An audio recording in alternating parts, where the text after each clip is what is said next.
Hi everyone. First up, how many of you have done big data applications, whatever that means? Not that many. Some of you. How many have tried creating a machine learning model from scratch? Also some of you. How many have used OpenAI?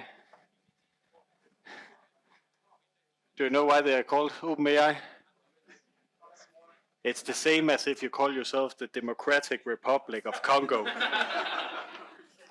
Anyways, I'm from Neospace. I just want to say what we do, so you have a frame for placing all my thoughts into.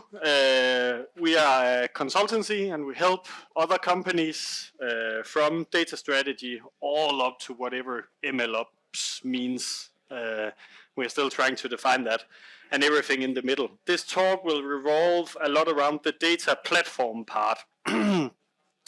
We help most of the big companies in Denmark build data and machine learning solutions. And just to get you sort of a sense of what type of companies we work with, they look like this. This is where all the sugar comes from in Denmark. So all the sodas you have been drinking comes from sugar beets. The building, that one, that's from 1918.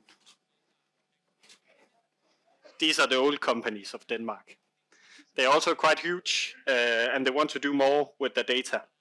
And by doing this work in Neospace for the last 5 years, we have seen a pattern starting to emerge. And just to cut the talk very short, big data and cloud native is basically colliding. For a long time, there was other things going on, but right now what we're seeing is that we're using the same technologies on both sides of the fence, and that's why I'm here. Just to sort of define that big data monster, or whatever we can call it, the business wants something, right? They want some insights. And normally it's the CFO or CEO dictating how you do this. And basically they look at it like this. They basically just want a data factory something, or an AI magic black box where you shove in data and then you get a lot of money. That's what they dream about. The problem is that this doesn't really work. And time for memes. This is why it doesn't work. Because most of the dashboards created by the analysts are awesome. The people that do Power BI should never be neglected in this. But there are some guys and girls that need to go in and fix some pipelines and move some data. And that is sort of a miss. Not a MES or MESH, but MESS at the current state. And the problem here is that we don't get the value we want out of these platforms. So the CFO or the CEO or whoever the sponsor is pouring in a lot of money, but there isn't any return. Some of these platforms have a hard time scaling with both the amount of data we are shoving into them now and the amount of people that wants to do this big data thing, whatever that means. And some companies are stumbling along the way and can't figure out how to start this. And it's hard, I will tell you that. And scaling a data platform is even harder, because making a small POC somewhere, right, and having 10 users in the finance department, that's the easy part. When you unleash it onto 10,000 employees, it starts getting very hard, especially if you have large data sizes. But we need to understand the general idea of what a data platform is and how the history looks. In the beginning, we created something I now call the operational data plane, where there is a lot of applications living. Normally that's the applications you do, or the SAP guys down here in Jysk do. They create a lot of applications on top of SAP, and then at some place somewhere in a database there are some data. And normally, if you have ever tried working with SAP, it will be in German at some point. That's very fun. What we really want from our data platforms is move sort of the data out of this operational state where rows are the key point here, and move it over to where columns is actually what matters. So over here you want to look at one sales order in Jysk and figuring out why did this go wrong with this customer, for example. Over here, Jysk wants to know what is selling, in which countries, and how much do we need to stock for the Christmas season, and so on. So these are two different types of ways of using data. From an analytical data platform point of view, we started in the 80s. There was a guy called Kimball. He said, I want to build a data warehouse. He had a competitor called Inmun. Inmun, if he was a young person, would be sitting here and he would be talking about database normalization and stuff. Obviously, that didn't win because Kimball talked about business and how you can gain insight based on data. So that's where we started. And then at some point around the 2000s, late 2000s, 2010, there was this data lake thing that came around. And now we have something called data mesh. There's something called data fabric. I guess you can search for modern data stack and find 1 million different architectures out there. A data warehouse is what it is. It says in the name, everything is on a pallet. It has a number. It's easy to find, right? And it looks like this from a software point of view. You basically extract, transform, load data out of the operational plane and into the analytical plane, and then you do some reports or maybe some dashboards if you're fancy. And then the data lake came along, and it looks sort of like this. And I believe this is a data fishing trap to sort of fish some data out of this lake. It looks like this, so we moved the T. This seems like a small thing, moving the transformations, but it was actually pretty huge because this is when we started getting big data. This was obviously always powered by S3 AWS. Thank you for figuring out object storage from the bottom of my heart. It's an awesome technology. The problem was that now developers figured out that they could take everything, as in everything, and load it into that big bucket. Columnar data, tabular data, pictures, videos, audio, you name it, shove it in. Everything is data now. And then you had to figure out what the schema was for the data to actually get it out of here. So this was a schema on read situation. Hint, this is not very nice because in the end, it ends up like something like this. And those two laying down there is data scientists comforting each other because this is not nice. This is hard. This is very hard figuring out, especially if you have SAP upgrades going on all the time, data changes, and nobody tries to sort of make the data fit together. Try taking 10 years of SAP data with version upgrades and make it make sense without knowing anything about SAP. I dare you. I've tried, and I failed hard. And then suddenly, in 2020, this book came along with this nice bird from Shamak Degani, and she proposed something different. And this, if it quacks like a dog, maybe it is a dog, but this one quacks like early beginnings of where we're standing today, because she didn't talk about technology. She talks about a mindset or something completely different, doing things another way. We've heard a lot about platform engineering, right? Self-service data platform. It sounds similar. We'll come back to that. We're starting to talk about data as a product. Normally, for those of you that are Danish citizens, we have something called DR, and back in the day, they had a saying that license is something that we give to each other. But that is actually what they meant was data is something that we give to each other, because that's actually when it starts making value. That's when data is shared together, gaining new insights. We figured out that we need something around domains, and they need to own stuff. And then, because we have something called governance, whatever that means, but sometimes people need to know who touches data, how we share it, who can see what, that Peter up there from Jysk cannot see everybody's salary in here, because that would be bad, and stuff like that. If we dig down a bit, it looks sort of like this, and please note the hexagons. We are starting to draw this in the data world like hexagons. Can you remember where we started drawing things like hexagons? We called it hexagonal architecture. And then we started calling it microservices at some point, right? Same thing is going on right here. You have some data products which can have sidecars. Interesting. We can have some data storage and some data transformations living in here. They live within a domain. Domains can apparently share stuff with each other, crossing boundaries. You can have this self-service data platform where you sort of have a global policy up there, which can apply some local policies as well. And if we draw it into one picture, it looks sort of like this.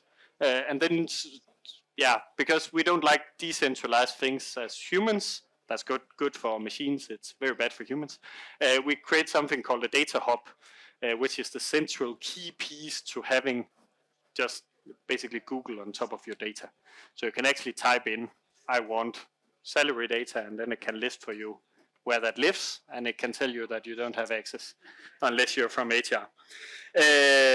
Also, please note that there are some machine learning going on here. That started basically in 2010-ish. We had some AI window. I won't bore you with that. That's another talk. But we basically figured out how neural networks work, which unlocked a lot of things like computer vision.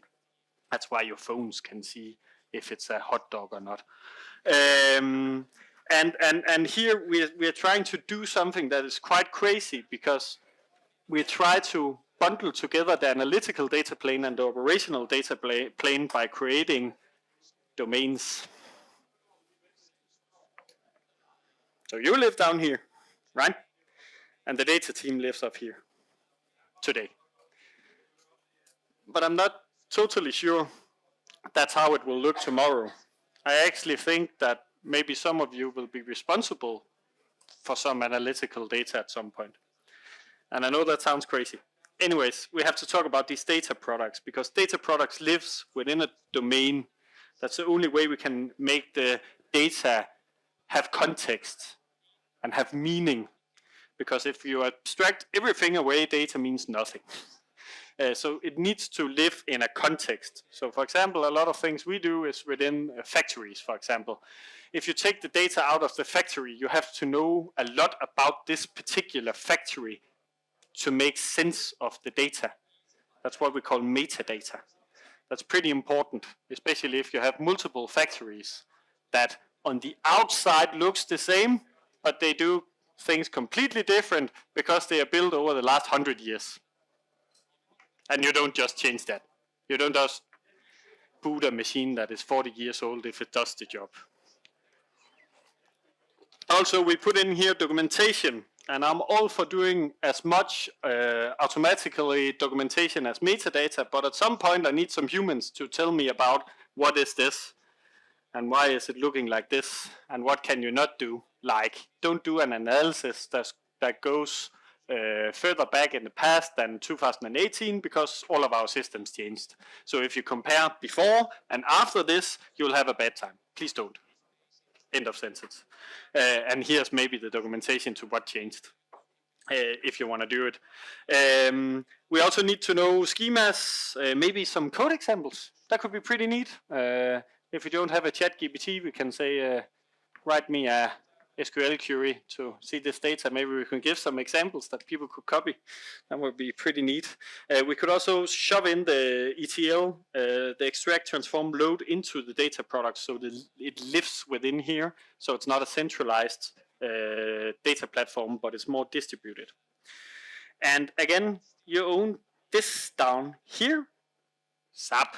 Again, you own SAP, some part of SAP Asset Management, for example, for all of you that does maintenance. Not that kind of maintenance, the real thing in the real world, maintenance. Yeah. When they update, sometimes things change, and that will have an impact on the data in the data product. But hear me out, what if the developers that were responsible for updating the SAP system were also responsible for the data part that they sort of expose to others, sort of like an API, right? Then maybe they will start catching these issues instead of just saying, that's the data team's fault. They're likely going to fix it. And all of the data platforms I have been part of building for the last 5 years have something called data contracts, where we can see that things changed. And how many times do you think I have and I can say it's in the hundreds of changes. How many times do you think that I have been paged or Slack messaged or whatever before some schema changes? How many out of 100? Exactly, you get it, 0. So there's something wrong. We're doing stuff wrong. So if we go down to the 4 principles again, right? And I just shove a pile of books on top, then you will actually see what I'm meaning here, that these worlds are colliding because the domain-oriented decentralization that is going on, that's pretty much domain-driven design by Eric Evans, right? And then this nice guy called Sam told you about microservices. It's the same. You could also shove a Conway sentence in there somewhere. For data as a product, it's a lot about the lean product playbook, and actually there's this nice book called The Design of Everyday Things, where he proposed that doors are stupid. Because when you look at a door, you can never see if it has to go away from you or into you to open. Doesn't make sense for humans. And then we design something as stupid as that for data, which is way harder and way more complex than a door, because a door has obviously 2 ways of working, unless it's a sliding door. Then I'm fucked. Yeah, my metaphor doesn't work there. Anyways, the idea is design data in a way that it can be used by humans, because that's actually where it creates value.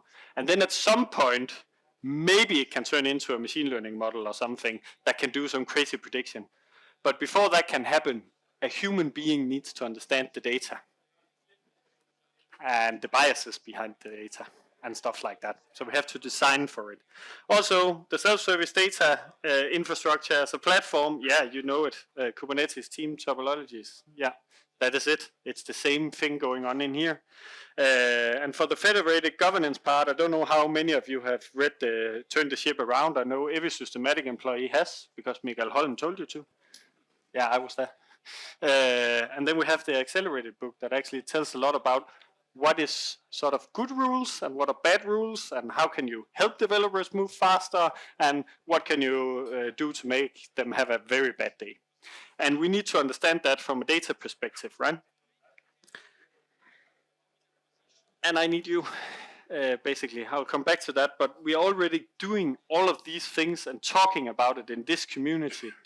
And I believe that I'm sort of the only data guy in here, or close to, and I think that's a real problem.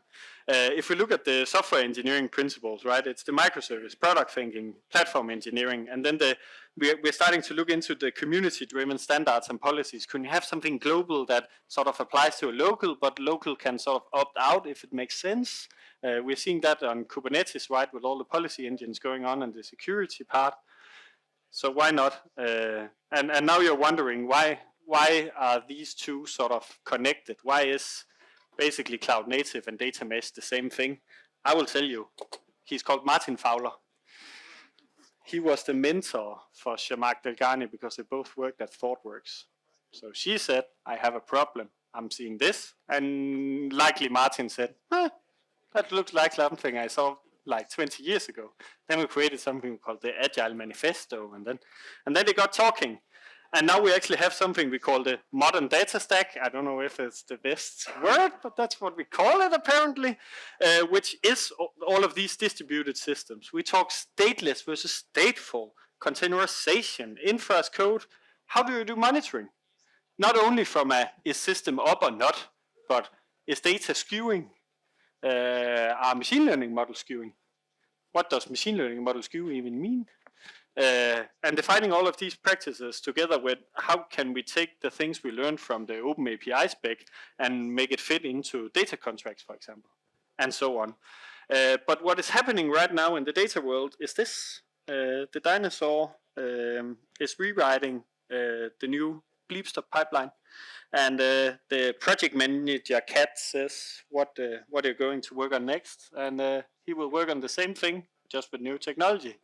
Because things are really changing fast in the data community right now. It's sort of crazy. It feels like driving 100 kilometers in a go-kart.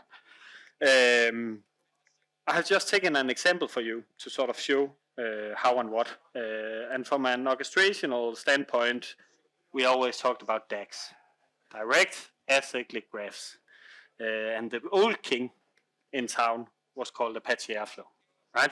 And for those of you that don't know Apache Airflow, that's basically Jenkins, just from the data world. It's a lot of cron jobs and some graphs defining run this task and then this task and then this task and so on. But now we're starting to talk about imperative versus declarative in the data world. So maybe we don't have to do everything imperatively. Maybe we can do some declarative stuff. That could be pretty interesting. Again, because we actually want to declare the end state of how we want data to look, or where it should end up, for example. So if we could just define it's coming from here, I want it to end up here, and I actually don't care what happens in the middle, as long as there's consistency, right? And that is sort of happening. These guys, and a fair disclaimer, we are contributors in Neospace, but Dagster is the idea from Meta. Meta has something inside looking like Dagster. And then some engineers broke out, and then they created something they call Dagster. It sort of looks like the Kubernetes story all over again. And we actually have something we call software-defined data assets, which is pretty neat, because then we can actually start or stop doing a lot of SQL and then start doing something clever where we actually define our assets. And instead of doing the acyclic graph where we start at the top, maybe we could just say, when we need to predict the usage, I want the data to be up to date. For that to happen, I need the daily user stats, and you get the point, right? And then we trigger it in the other fashion, but we schedule it backwards. And that's a huge mindset change in the data world. And actually that example, I've stolen it directly from Dagster, so you can go in and have a look. But all of these boxes are from this code. Granted, it's a bit cheating because there is some other things. Holy wow. That looks good. Is that a new Christmas theme again? Actually, I didn't tell you, but back in the day, I was a sound and light technician. And when AV did this, I was glad that I only did sound and lights. Anyways, the idea here is that we connect into two other products. We connect into Airflow, which is basically a no-code, three next buttons, collect this data, shove it in here. And DBT is sort of a way of declaratively defining how do I want the data to look. So you actually don't write the transformation, you write the end state. And then we just connect Dagster to this, and then we actually have this. And the most amazing thing about Dagster is that it can actually run inside containers and on Kubernetes. Woo! That's amazing. And Meta is using it in their scale. And you know who has a lot of data about you? Especially the Danes in here, because we really drank a lot of Facebook Kool-Aid. Yeah, I'm not on Facebook anymore. Not after what I saw. Anyways, they have a lot of data on you. And they're shoving that around pretty quickly and doing a lot of calculations on how to serve you the best ad. That's a huge business for them. Also, Databricks, again, disclaimer, we are Databricks partner, but actually this is from the official Databricks blog. Can you see the hexagonals again? Yeah? And this is sort of looking like a hub and spoke architecture. Then they have a picture like this as well, where we can cross something like cloud providers, or maybe even cross companies. Wow! And this is just to tell you that what is going on in here is that what if we had the power to actually define everything, not as a centralized platform, but as in a distributed fashion where we had data domains. And this is obviously from Databricks because that's what I know, but I guess there's a lot of other technology going on out there that can actually do this now. And if we just have the right mindset about how to build these new data platforms, then I think you will agree that the data world is going cloud native. That's basically what is happening. The data world just doesn't know yet. We are a few people in the world, I believe, that are seeing this because we have been developers or have been doing sysadmin stuff in the past and saw something new. But we also have to talk about why are we doing this. So what sort of triggered this change?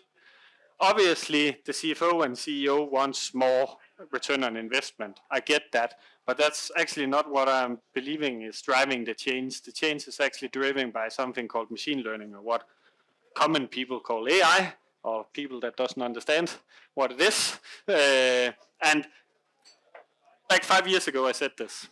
This is an official quote, and people were laughing at me. Lucky me, I had been to Silicon Valley at that point and saw what was going on, and it was really amazing. And now you are sort of getting the taste of what we can do with machine learning. And machine learning needs a lot of data to make it work, or at least most machine learning models needs a lot of data, especially representative data, good quality data, to make good models. So this is why we're seeing the change. And right now, what is happening is that no business wants to be left behind. So all the CFOs is allocating budgets for the data teams. And the idea is that some people out there are actually telling the truth that to do good machine learning, you need good data. Because what we do in machine learning is actually programming with data. That's sort of the idea. So if we can make the data easy to learn from, then you can create amazing models that is pretty good at predicting stock for Jysk, or what is the next big pharmaceutical drug that you should invest in, or how do you create perfect windows, and so on. And a lot of companies want this, but the problem is that good and timely data is not really there, but they need it tomorrow. So basically, all the CEOs and CFOs have gotten this. It's a fever of machine learning, and what they need is more data. Or so they believe. What they actually need is better data.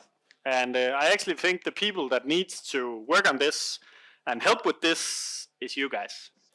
You will likely be the next data superstars if you want to, because they need some people that understand what cloud native is to make this work at the scale that most companies want this to work at. And in the future, you will most likely be responsible for the data your services produce, not only as an API thing where you share it with other services, but also as a data contract thing where you share it with an analytical thing. Whatever that is. And you need to understand this down to a data product level to actually help your data team stop being a bottleneck. Because that's the problem. That's when people say, I upgraded SAP and the data team has a bad day. That's not my problem.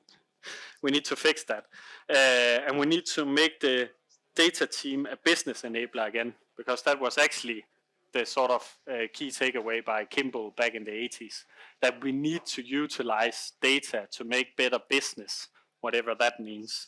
So my big hope in this community is that we can actually start talking a lot more about data. And I call it cloud native data, because then it fits into the cloud native name, right? But there are some key pieces in this puzzle that are the same. And most of you have been using Kubernetes for a very long time, or at least been part of that journey together with a company. Maybe you're starting that journey in a company, and you need to help your data team. Because most likely they are from the business intelligence world. That's where I do leadership reporting, KPIs and stuff. And data warehouses are very good for that, very handy. Again, think back to the pallets and the packets and everything has a number. It's just not very suitable for the machine learning world. So you will have to help your data teams inside your companies create these new data platforms. That's my LinkedIn over there. There you can give me feedback. Now we have a new thing going on. It sort of looked like a Space Invader thing. Time for questions. Purely from a dog food perspective, when you're thinking about not maybe business relevant data, but also operational data, metrics, marketing, all that stuff, how do you see this paradigm actually fitting into just operations within itself? Because it starts to seem like kind of a catch-22 where you're responsible for the data you produce, but you're also responsible for the metrics that you create. Yeah. I think the easiest way, I think it's stopped FinOps now, so where you actually look into how much are you spending on running some workload, right? That's where you sort of cross the bridge between the operational plane and the analytical plane, because you don't want to know what you spend in this particular minute. You want to know what am I spending each month and what recommendations can I get to make that spend go down, because my CFO thinks we're using a lot of money on Asia. So you're actually somewhat doing it already. We just need to apply it to all the business data going on that we normally don't really handle as developers, because we like stateless, and all that state can stay down in the database, and as long as it works and we can show a record in our ERP system, then we are happy. But what if you had an old AS400 mainframe, call it what you want, right? And you want data from that into something analytical. How do you do that? When I visited Stark like a month ago, somewhat, they said change data capture, Kafka. That's how you do it. So it rhymes on the same technologies that we are using in the cloud native community. So it is a catch-22, and I believe they are more combined than we realize right now. But again, I sort of also feel that this is early days, like when we talked about DevOps in the beginning. A lot of people got it wrong, and then some few people got it right, and luckily they had a very high-pitched voice and convinced everybody that this is the way to think about DevOps. It's not a person, it's a philosophy. And this is sort of the same I'm bringing here. This is a philosophy right now. There are some tools, obviously, but the tools are not the important part. It's the philosophy or the mindset. Rasmus, back to basics kind of question. When we're doing this, we start with domain-driven design. So how many companies have you found that actually already have proper domain splits and are aware of it when you get into them? That's a very good question. So it is back to basics. We have to talk about domains again. How many are figuring this out? I have two examples. One, Stark knows, or at least the people that talked at the last event knows, that their teams are called VMS, and yes, the S stands for system. That's not really a domain, right? So they know something is wrong. Actually, I was also at an event in Copenhagen where the IT chief of the Danish state actually showed up for a domain-driven design workshop. That's actually interesting when, you know, the bosses, the big bosses, are interested in figuring out what is this thing, what can it do, how do you even do it? Because it's pretty hard to sponsor and help an organization, for example, start talking about domains if you don't understand it yourself.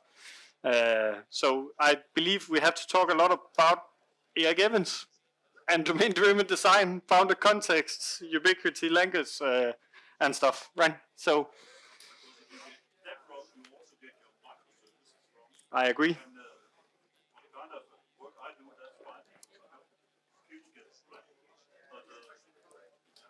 It is hard, and we need to bundle together in the bus to sort of figure this one out. But it is true that if we budge the domains completely from start, we don't have to get it completely right. But again, getting it completely wrong, we will have a very bad time. It is back to basics, and the domains are sort of the foundation in this sort of thinking. So we need to get them at least half right from the beginning, and that means we need to talk again to the business. Not a thing we as developers are best at, but we have to try. Big thanks to Rasmus. Thank you.